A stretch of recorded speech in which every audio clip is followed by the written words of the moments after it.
I got to get into the area of the connection to this location for this particular event. Some people in this room may know that my grandparents, my mother's parents, fled Mexico during the Revolution, early 1915, 1917, in that zone somewhere. Fled Mexico. My grandmother actually grew up in Durango, same town that Pancho Villa was from.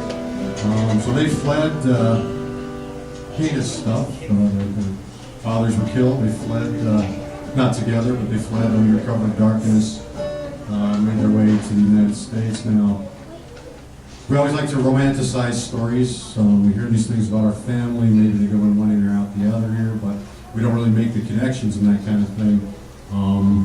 The romance of this particular story was the part about the flight on horseback. I mean, it sounded like, sure, it was heinous times and everything, but it sounded, so cool, so picturesque out there under the full moon, fleeing to freedom and all that, very romantic picture. And that's the basis for this song, actually, is a romantic picture. But if you think about it, really, how horrible it must have been to be forced out of your homes, to have to flee your home country, to leave your family, belongings behind, and settle in a whole new place, a whole new language, a new culture, everything. And again, thinking about the romantic, idealized version of that is what drove me to write this song. And through my college experience, now relating to really what it must have been like to have that type of trauma in your life. Something that none of us, I don't think, certainly know about, being forced out of our home country like that and losing their parents and stuff like that.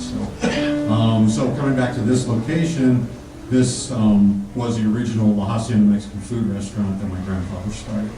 And so it was very important to me, with the theme of the narratives, the Chinese narratives going to China, connecting that to my own narratives and connecting to this location and having great value and meaning.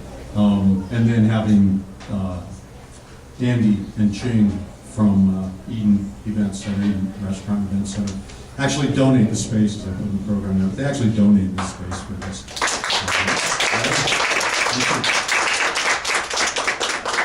And when I made the initial phone call to Andy, I just told him a little bit about myself and my connection to the building, and he's like, dude, come down.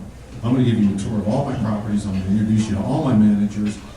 We're into community service, and we want to have an ongoing relationship with you and the Gordie Foundation.